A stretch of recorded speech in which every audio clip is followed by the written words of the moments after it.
being a business owner means that you have the risk on your shoulders, and people just need to know that. Now, what I love about the concept of understanding why you do what you do is because that's what gives you the inspiration to run through the brick wall. So if I know exactly why I'm getting up and either coaching or running a business or working with clients in any capacity, I can really do it more effectively, with more purpose, with much better energy every day. Bringing you the biggest names and brightest minds in fitness to give you behind the scenes access and how they created some of the most profitable and sustainable businesses the industry's ever seen. Having deep conversations about the shit that most fitness entrepreneurs don't want to talk about but have to in order to create a business that'll thrive for years to come. Dropping the knowledge and tools necessary to help you follow in their footsteps and create an empire of your own. I'm Sebastiano Mangiafico. This is FitBiz Talk. Welcome back to the show. This is episode 4, and today we have Jim Crowell, the CEO of OPEX Fitness. Now, Jim and I had a great conversation on the show because we both come from business backgrounds in school and in the corporate environment. Jim has a double major in finance and economics from Penn State University, went on to work for a hedge fund for a number of years, started doing Crossfit, and met a business partner and opened up a couple of gyms in the Pittsburgh area. He went on to sell those gyms to his partner and came across James Fitzgerald and OPT, which has gone on to become OPEX Fitness. Now, he was a really big fan of the scientific approach that James brought to fitness, and he became a coach under James. But from day one, he started tinkering with the business side and has now worked his way up to CEO. Now, OPEX not only has one of the most robust coaches programs, but also has a very intense business program that'll provide the coaches with all the knowledge and tools necessary to really help them create a true business. So here's Jim Crowell, and enjoy the show. Jim, how's it going? Good, man. I appreciate you having me on. This is going to be a really fun conversation, I think. Oh, it is. And I'm really excited about this one. Both of us coming from a finance background and kind of focusing on the fitness industry and where it is and where it's going. I think there's a lot of good knowledge that's about to get spilled here. Oh, yeah. I think the market is about to go again in terms of changing again. And I think people need to be ready for that. And if you're not, then you're probably going to need to find something else to do. Or you're going to be working for somebody else as opposed to working for yourself. You're going to go down the street to the gym that is doing the right things. Which is not necessarily a bad play for people, That's probably the place they need to be. Yep. So can you talk a little bit about your background in finance and kind of how that transferred over into being a gym owner and ultimately being the CEO of OPEX? Yep. I'll go very quickly through it. I was trading stocks at 14, 15 years old. I just was fascinated by the concept. And I took that into Penn State, and I was a double major in finance and economics and just was truly fascinated by the trading world. Got out of Penn State, went to go work for a hedge fund where essentially, as you know, and as so many people know, it's sink or swim, right? Like you don't get second chances. You don't get to have time to learn. You just need to learn on your own and go win. And maybe people haven't heard this, on a fitness context, but one of the quotes that I constantly heard in that trading floor was, you eat what you kill, and you buy when there's blood in the street. So it's like I was brought up right on those notions. And they have a way of kind of digging themselves deeply down into your soul. When you start to think about the world that way, I learned more about how the world really works than probably multiple careers could have taught me outside of the hedge fund world. So I was really grateful for the opportunity. But similar to you, I was continuing to be pulled back into coaching. I had coached soccer, baseball, tennis, since I was maybe 15 years old. I really loved the concept. I loved being fit and active. And I was, maybe overly so, but I was confident enough that I could be very successful in a different field.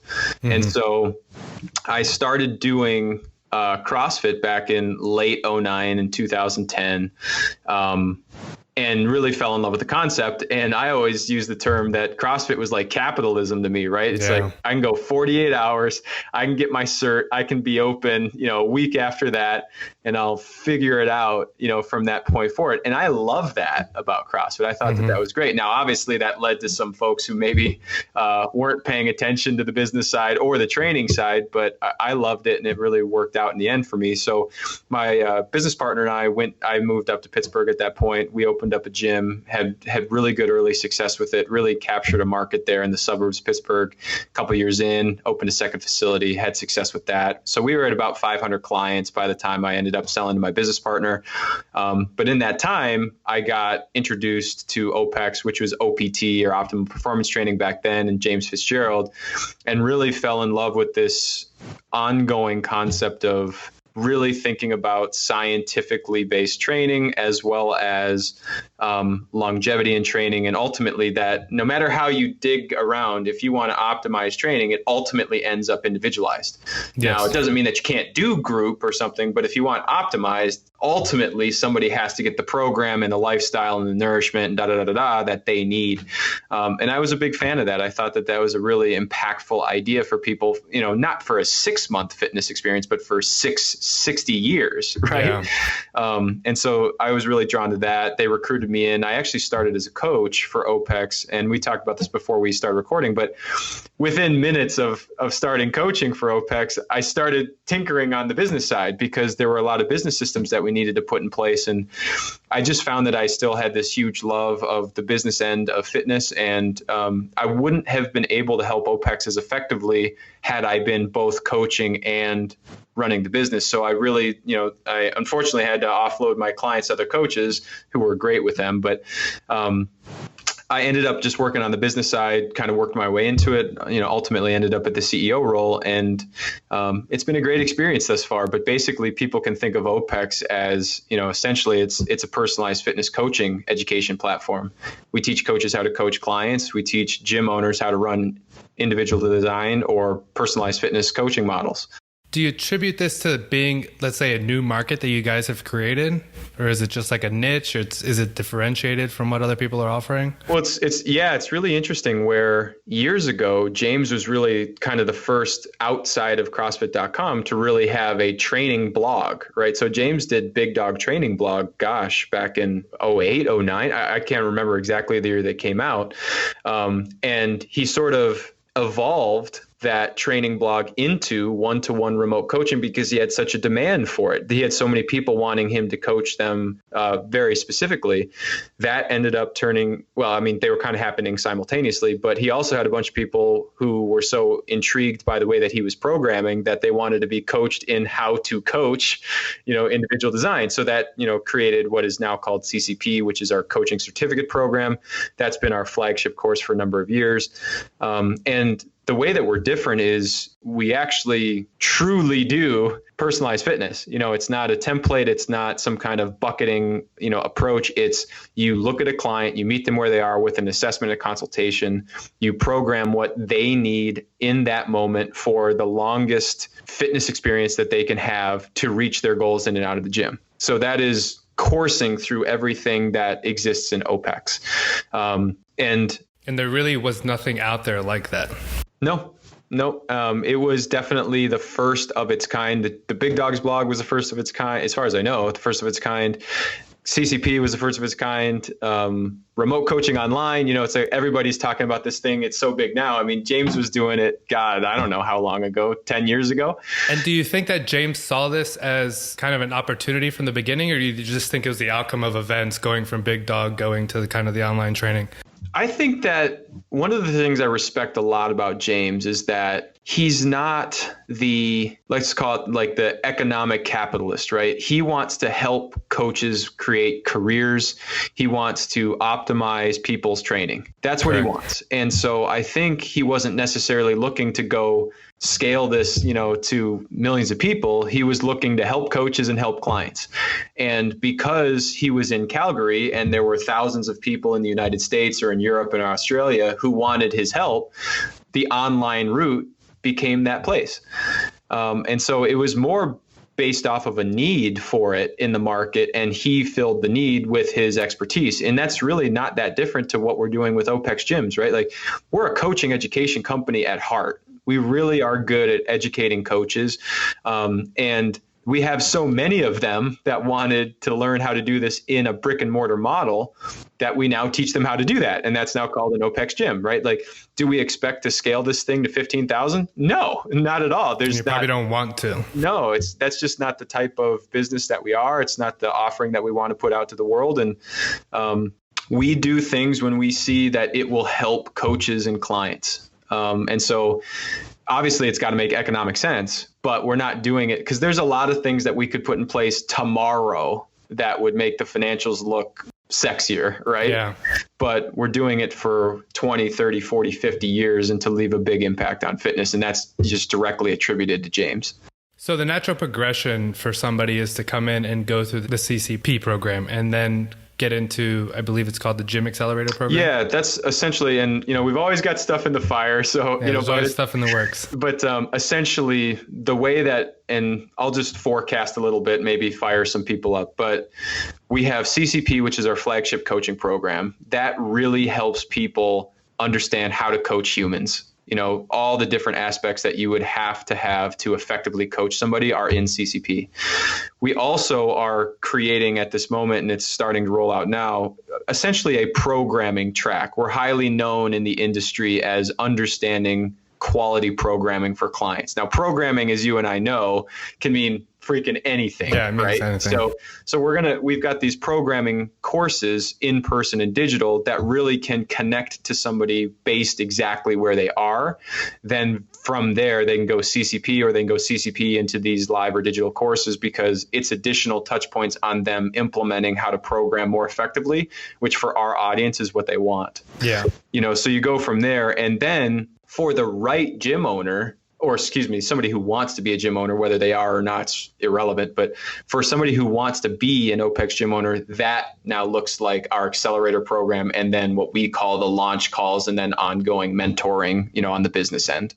Okay. And what percentage of people already have a gym versus the percentage of people that want to open a gym when they come to OPEX? That's changing rapidly, actually, as we see more people come in. But I would say it's about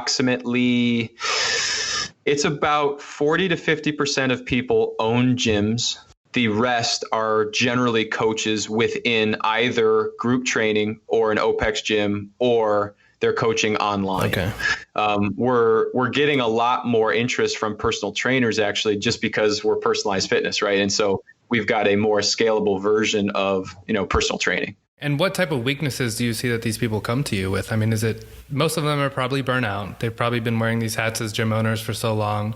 They don't really understand the business side and how to scale their business and make it sustainable. So they put too much on their plate, try to do everything. And it obviously gets to a point where it's no longer sustainable. They can't live by it. I think what you said right at the end is ultimately what people's biggest challenge is that the business isn't turning into something. They might have clients, they might have revenue, they might have profit. The thing is that they're not improving. And so they're able to live, but they're not able to grow. And so it becomes very difficult to do things like hire other people or travel or take days off. And that's what starts to lead to the burnout side. So we very often see, let's say somebody comes to us from a group gym, CrossFit gym.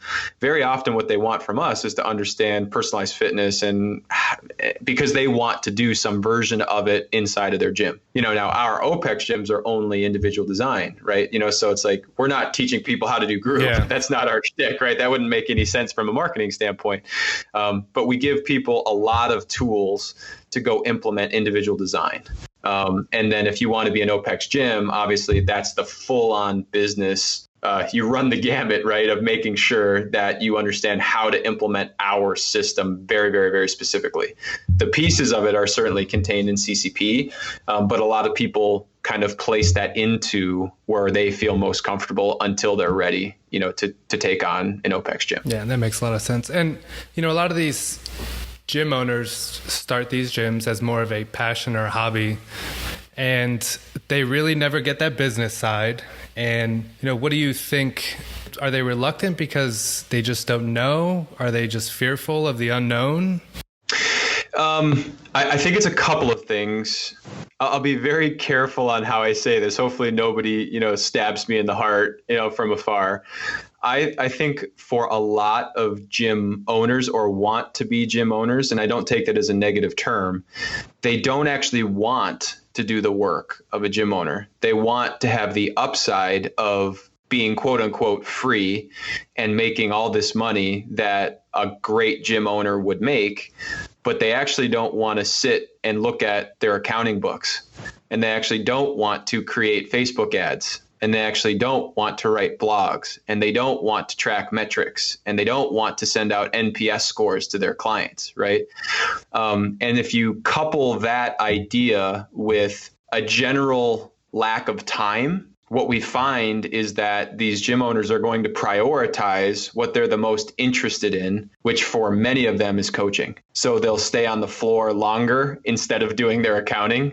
They will, scroll on Facebook instead of writing an elegant post that might attract some more people. Mm-hmm. They won't optimize their website for SEO purposes, and so it is what it is. At the end of the day, somebody has to make the decision to actively build their business or it won't grow.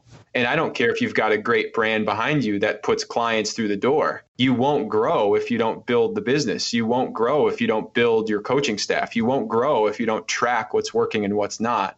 And I just think that there's this general disinterest in doing that work. And I think that some people say that it comes out in, I don't know what I'm doing. And keep in mind, they need knowledge. I'm not denying that.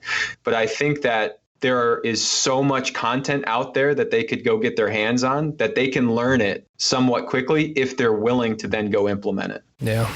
And as part of the OPEX system, obviously becoming a coach in OPEX is a very thorough process. Yes.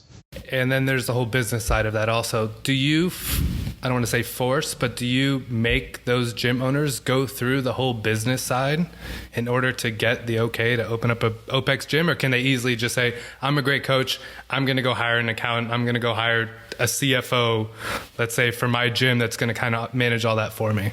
Yeah, we do make them go through the coaching side and then the business side because they're the owner and their name is on the OPEX license. And so if they don't know what they're doing, we haven't done our jobs. Now, I'm perfectly fine if somebody wants to go hire $200 or $300 a month bookkeeper to do their accounting, as long as they know what the reports mean. Yeah. Right? Because they can't make managerial decisions if they don't understand what they're looking at. So we need to make sure that at a very, very minimum, they understand what they're looking at. They understand what decisions they need to make. They understand how to build a team. And then we would like them to be able to implement that up front so that they recognize what sort of work they need, whether it's a contractor or an additional coach or whatever to do for them. If they can understand what they need and then how it works, now they're going to be deadly when they hire somebody because they're going to know, I need this person to do exactly ABC 1, 2, 3. Yeah. Otherwise, it's just like, hey, can you do my bookkeeping? And somebody's going to say, well, what do you want it to look like? And they're going to say, I don't know.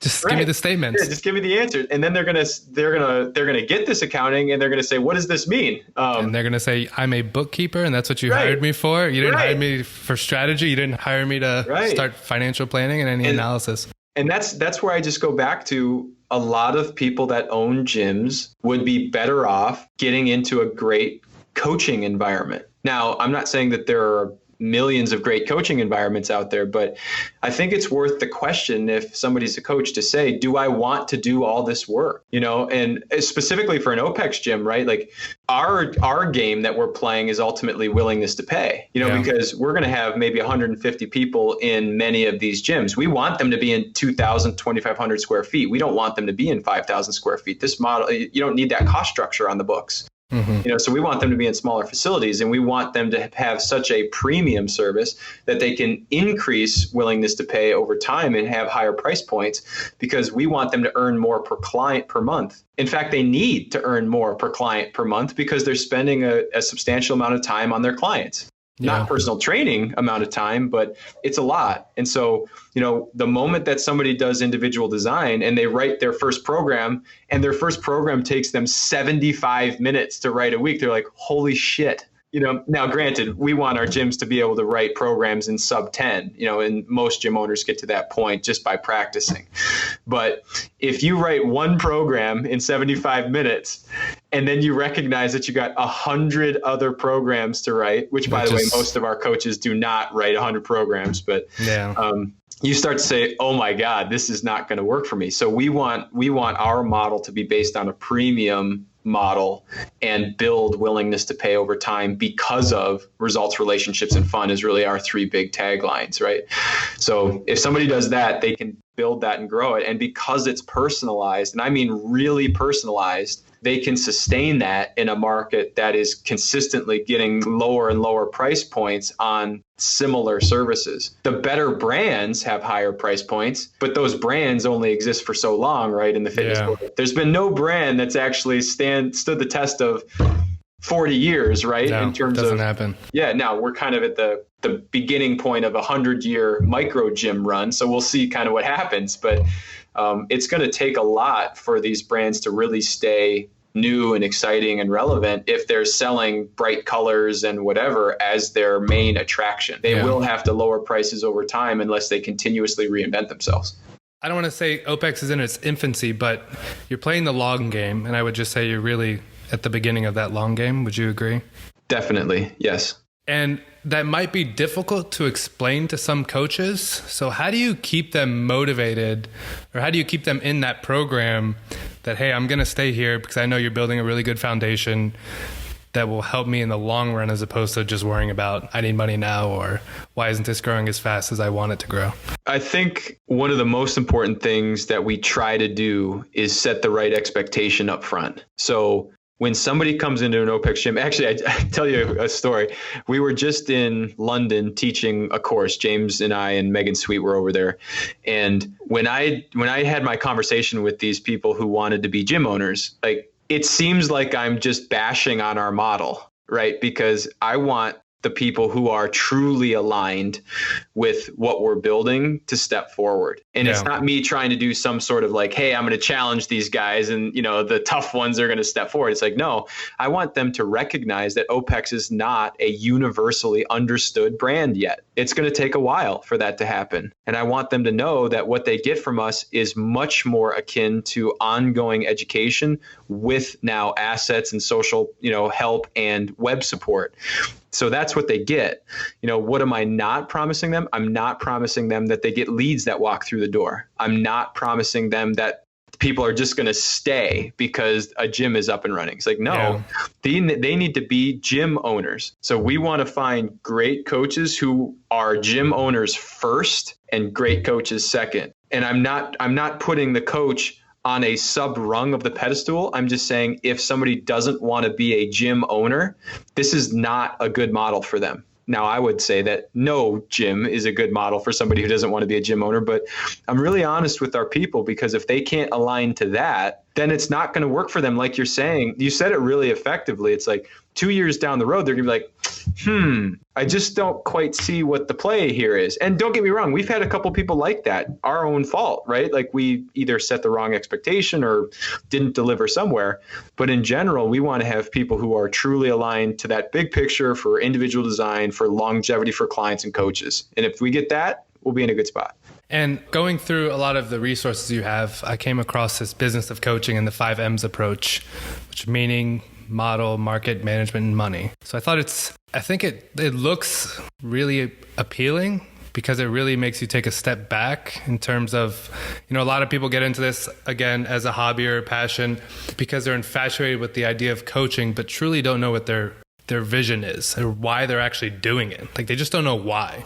Like, oh, I just like coaching, but they don't really have a true vision of what they want it to be. So, we can briefly go through these, but meaning, obviously it seems like that's kind of the point there, is what vision are you looking for? Can you kind of elaborate on that a little bit? Yeah, I'll do 15 seconds on why we have a 5Ms model.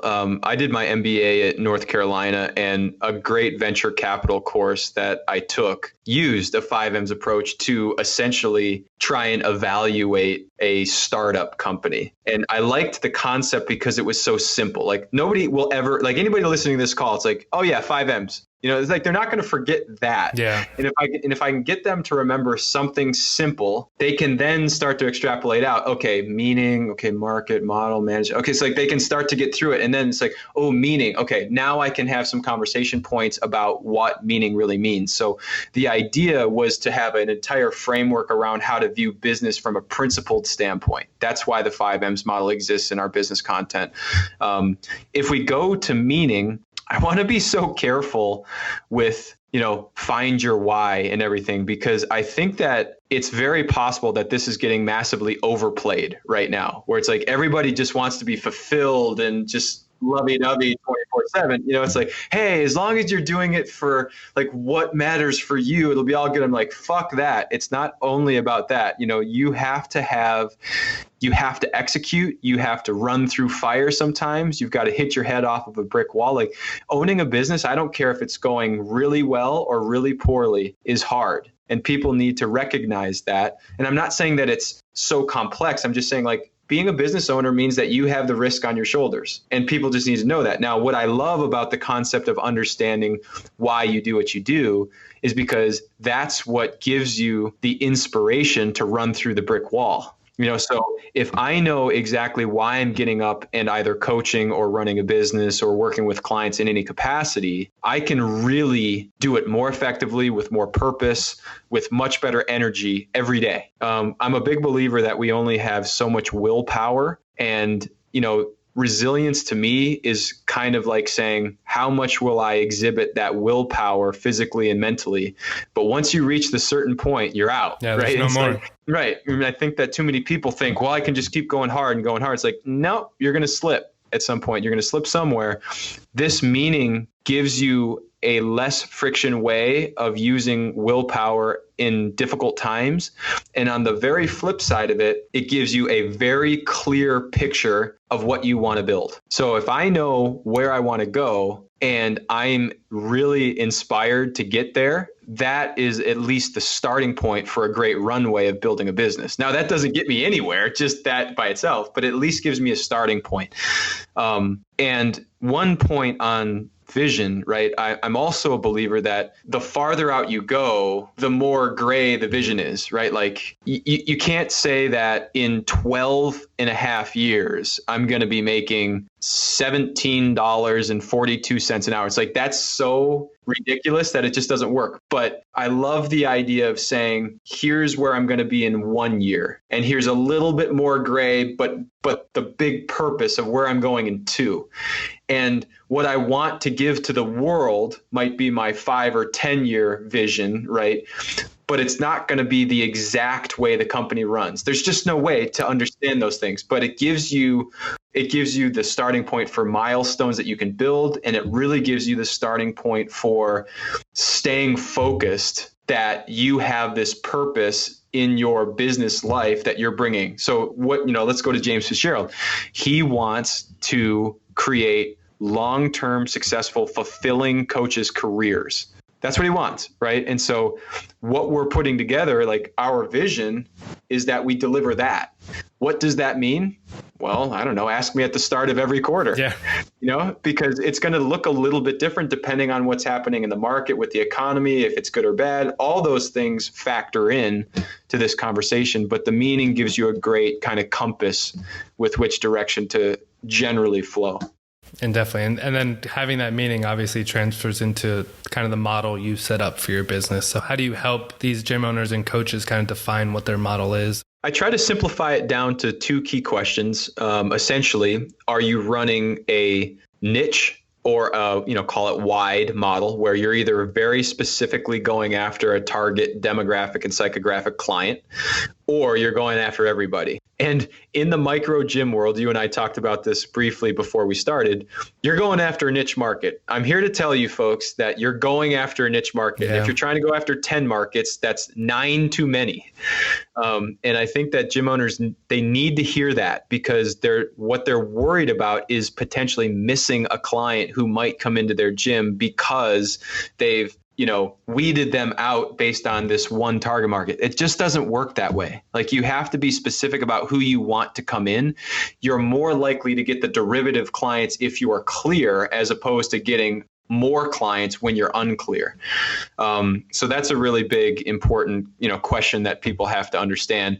And then the second question is really, are you premium or are you value? Now, obviously, you could extrapolate that question to a more complex one, but essentially, are you trying to be, if you look at a value model, their goal is to lower their cost structure at all costs. And I just go to Costco all the time for this, because how low can they get prices of food, beverages, clothing, whatever? And the way that they make money is they lower their cost structure and they make all their profit on memberships, and I would argue that in a micro gym model, and let's just say you got 3,000, 4,000 square feet, unless you can have, and I want to be careful in the number, like 3 or more hundred people in that facility, it's not sustainable. Right. You can't truly be a value model. Now, I'm not saying that you can't compete in pricing. You have to compete in willingness to pay, but you can't so deeply cut your cost structure, because there is very little cost structure in a micro gym model. So I would argue that most gym owners will have a better time trying to make their brand appear more premium, even if your price point is middle of the road, because people will want to train there and you'll retain your clients a little bit better. So premium is about creating higher willingness to pay based on brand and based on service level, coaching, And that's really what the model to me in a micro gym setup needs to look like. You got to ask those questions. Yeah. And you kind of touched a little bit on the next one, market, kind of identifying what your true market is. So how do you help owners? And I guess it varies, a lot depending on where they are, obviously, and type of the demographic they're dealing with.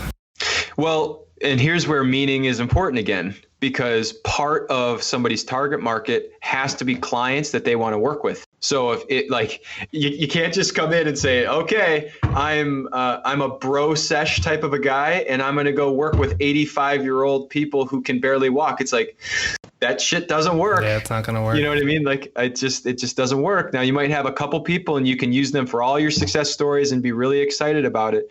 But I'm here to say that black and white, you likely don't want to build your gym on somebody that you don't want to work every day with, because that's a difficult lifestyle to go through.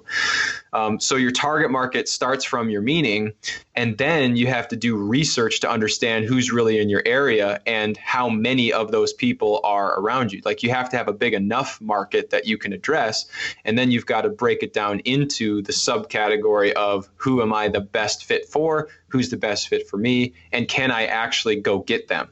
So you can't go, like, you couldn't build a value model and have the super rich likely show up, in a micro gym. They want nicer amenities. They want the gym to look cleaner. Now, I get that CrossFit did this fairly brilliantly, right? Like, there were a lot of really high-end people that went to CrossFit because they were excited to forge elite fitness, right? Like, the brand overcame that. Now, that's possible, but if you have one gym in one location, you got to stick more to principles, right? You have to stick more to what generally will provide you the most likelihood of success.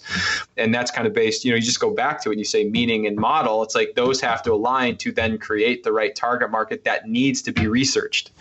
Yeah, and I guess the issue also is a lot of these coaches will cast a net so wide, or they will kind of advertise or make it known the type of client they want, bring in all these individuals, and maybe start trying to reach out, get more clients, and go away from kind of their core client and start sending mixed signals to kind of who they originally brought in. And that obviously does not help with retention. So if you're really, let's say you get into a really competitive gym, and the gym is known as just, one of the most competitive around, they're making game athletes, and it's just like such a competitive atmosphere, and you start thinking, all right, let me bring in, this soccer mom off the street who just wants to work out. You start sending these mixed signals because you're casting a wide net and getting away from, your true client or customer. And it starts creating havoc in your community that you're creating in your gym. For sure. If we go back to the research of the target market size, you got to be really careful. And I have to say this, but going after competitors only is a really difficult game to win. And people need to do the research to make sure that there are enough competitors that they can go get, which is very, very not often the case. Or that you have the experience in dealing with that. I mean, you can't I can't just go get my CrossFit certification and say, I'm going to make a CrossFit Games athlete. Like, totally. It's not going to happen. Exactly. So I think now I do also want to clarify for people listening, I'm talking high level athletes. I'm not talking about somebody who wants to do a local throwdown. I think that people can build great gyms off people who like to feel, competitive in their lives. But that to me is still a fitness enthusiast, right? Because they have to go to work every day. And fitness, while it might seem like their top priority, if something comes up at work, they're showing up late to the gym. So I think that we just need to be realistic about what our target markets look like. But in most gyms, there are a few very consistent themes that most clients have. And that's what these gym owners need to identify and go market to. So are you going after soccer moms? It's like, no, not necessarily, but I am going after people who truly want to be stronger outside of the gym so that they can support their family. It's like, ooh, now that's a lot more emotionally connective than somebody just saying, I work with soccer moms. Like, people need to think about, so part of the market, one of the part of the market M is thinking about the language and the marketing wording that people are using, because I'm a big believer that people don't hear what you say, they only hear what they want to hear, right? So you have to say things in a way that connect to that target audience, and it's really important for people to walk through what their audience will most likely hear from them. And by the way, that then goes back to their brand, it goes back to their model, it goes back to the meaning. So you can see how this stuff really starts to compound on itself. It's all interconnected with each other. So you got this market, you got the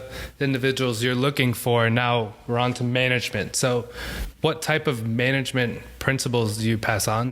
Number one, I love this concept of strategy, execution, management, and refinement. So to me, that is a perpetual compounding machine if people are willing to look at their business from that lens. So I have to build a strategy to identify what I'm going to do over what specific period of time to deliver what outcome. I have to then execute off of that strategy, which a lot of people fail to do. I then need to take the step to measure the effectiveness of that execution of the strategy. And then from there, essentially, I need to digest and refine that strategy based around what I've learned from the measurement, so that I can just go right back to the beginning, set up another strategy to then execute it, to measure, so it's like that, I think, is a really important concept that a lot of people could get a tremendous amount of value in, is if they recognize what part of that perpetual, machine they're working in. So I start there, and I think it's really important to then say you have to build out a client experience that your target market wants based off of the model that you're delivering, based off of what you want to give to the world. So I love talking about service blueprinting and blueprinting out step by step exactly what you want the experience to look like for 100% of the clients, 100% of the days of the year. And it's crazy to me how few gym owners have actually done that. They've not walked through step by step how they want a client to experience their facility every day. Just doing that will completely change gym owners' perspectives on how they're delivering their service. I mean, like, completely blow their brains apart. And then once you have a blueprint, now you have to build out the policies, the procedures, the processes to make sure that you deliver it, right? So there's your execution. How are you going to measure it? There are all your metrics. And then how are you going to refine it and re-strategize it? That, to me, we use an OKR model, so objectives and key results. So I want them to walk through strategy, execution, measurement, refinement based around a blueprint, taking that blueprint, putting it into a process, checking metrics on a consistent basis, and then going back through and looking at essentially back into the OKRs to make sure that you're consistently moving forward. Too many gym owners, to me, basically react every day they show up to the gym.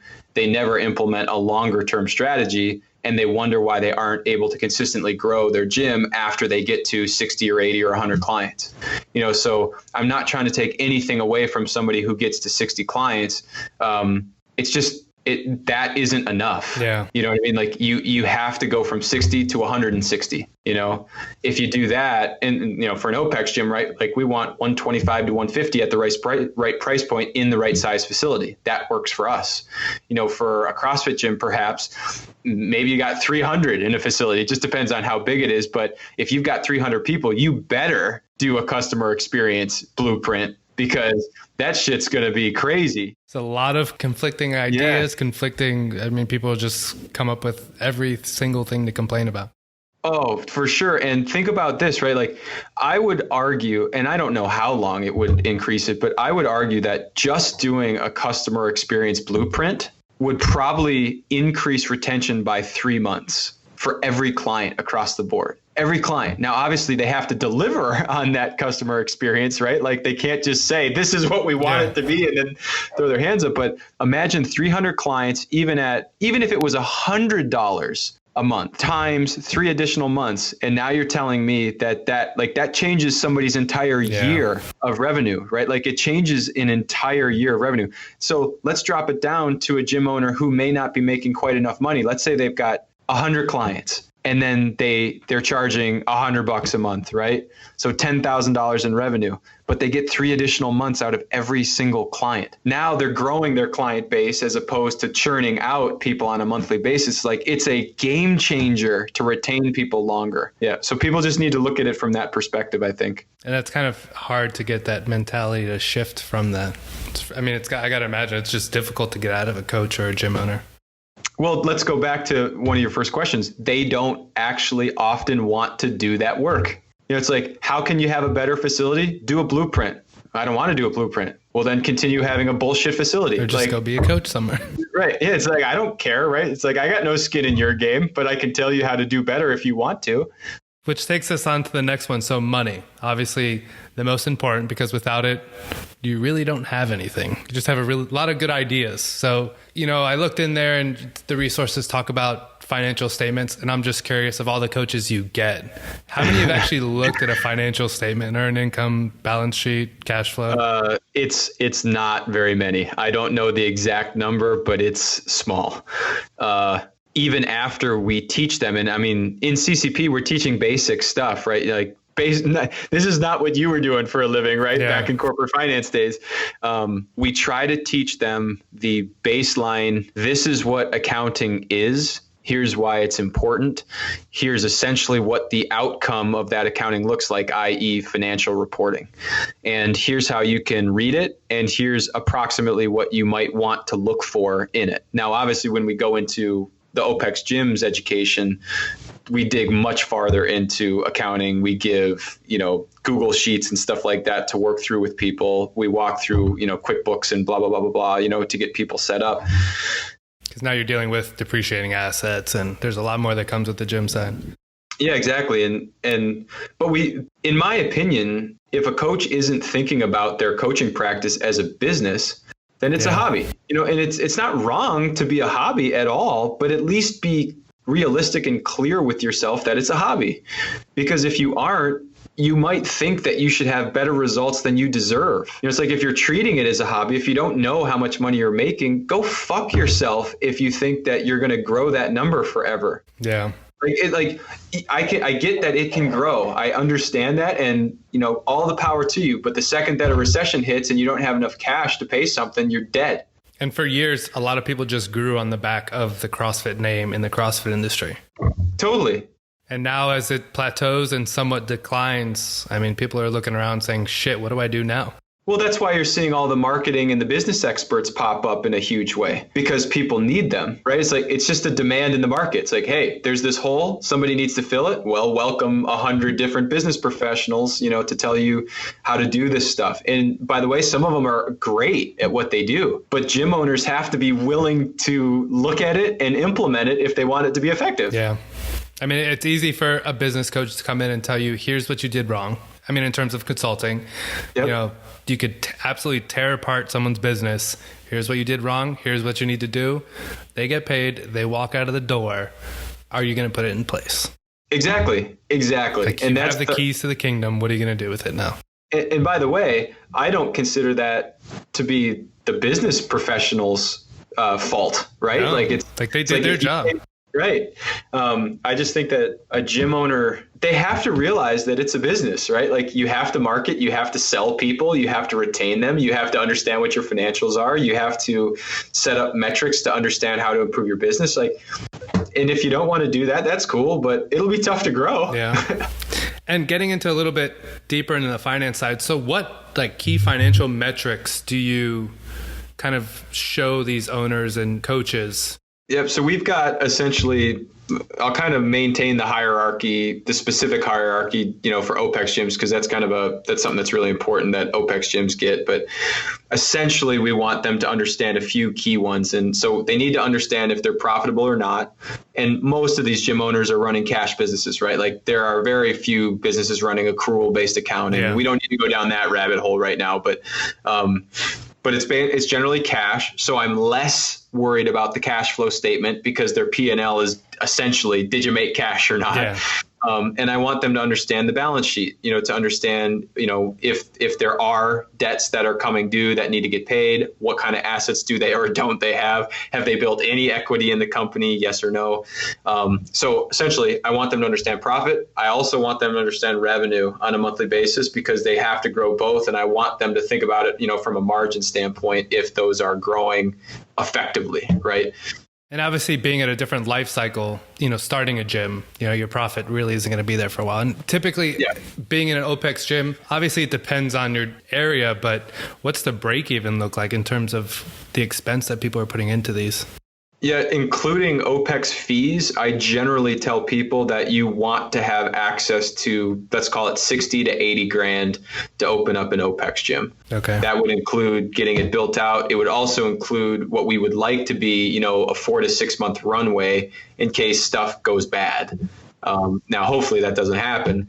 And also, too, as you know, if somebody gets the built out wrapped into their lease and they don't have to pay money up front for the build out, that takes off a significant expense.